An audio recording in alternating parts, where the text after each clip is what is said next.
thinking about money and your work-life balance.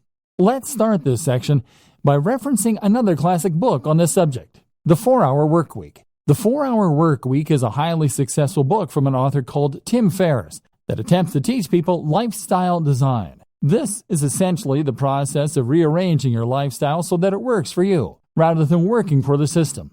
It means getting the system to work for you so that you have more free time and more money as well. The book was something of a revelation and spawned a whole movement of digital nomads who use technology to work remotely and experience adventures across the globe as they did. Since then, it has seen various new editions and sold huge numbers, but it is still mainly only being read by entrepreneurs and budding web marketers. This is a shame, seeing as the lessons it contains can be used by anyone to great effect. Read on, and let's look at some of the best financial tips you can take from it and apply to your life, even if you are happy working in an office. The problem. Tim Ferriss starts out by explaining that not all cash is made equally. Most people measure their wealth by looking simply at the amount they make per month or per year. Tim suggests that looking at the amount you make per hour makes much more sense. In other words, if you earn $40,000 per month but work only 2 days a week, you are in a sense much wealthier than someone who earns $100,000 per month working 7 till 7, 5 days a week. The goal then shouldn't be just to earn money, but to earn money such that it enables the lifestyle you want. You shouldn't be in a position where you can't just make the decision right now to go for a walk. Surely, that is the very most fundamental of expressions of human freedom. This is where so many internet marketers, SEOs, and web designers go wrong.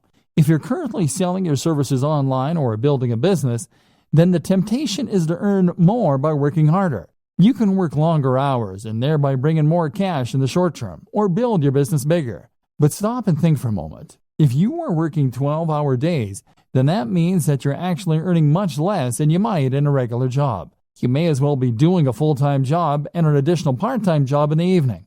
Your overall income might be high, but your salary is very low, getting the system to work for you. So, what do you do? Well, of course, if you're technologically and entrepreneurial minded, then you can set up some kind of online business that will generate revenue for you in a very hands-off manner. That could mean creating a hit app. It could mean writing and selling an ebook. It could mean buying and selling websites for a marked up price, or even using dropshipping so that you don't need to do the work at all.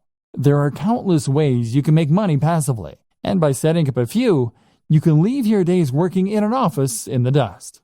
Salary versus wealth. More to the point though, recognize that your salary and your wealth are not one and the same. And on top of that, we shouldn't be measuring our success by our income, which is what so many of us do.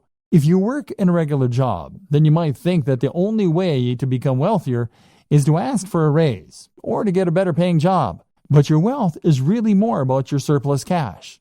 It's about how much you have in the bank. You could be earning $3 per hour but still be wealthy if you happen to have inherited $1 billion from a dead great aunt. And in just the same way, you could be considered to be wealthier if you spent less. In that case, you might live in a smaller home. You might live in a country where the cost of living is lower, or you might just spend less on food and clothes. Either way, this could allow you to put aside a fair amount of cash every day and feel pretty well off. The great thing about working online is that you do have the option of packing your things and moving to another country. In fact, many entrepreneurs end up moving to sunny countries where they can afford lavish villas at a fraction of the cost. Then again, you might choose to spend every single cent each month and then take out even more loans to pay for the rest. That way you can live the rich lifestyle and feel and look like the highly successful entrepreneur, despite having barely any cash in the bank. It's all up to you. It's all about what matters to you and what's important to you. And that's precisely the whole idea behind lifestyle design. It's about knowing the lifestyle you want, calculating how much money you need to support that lifestyle, and then designing your business around that. Goals. A more specific way to do this is to calculate a minimum amount you need to earn each day. This is what I do. I work until I earn $150.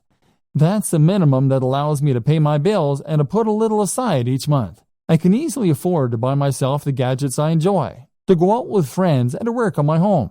But that's me. That's based on my expenses, the cost of my mortgage, the cost of my hobbies and interests. You'll have your own target, and that's what you need to shoot for.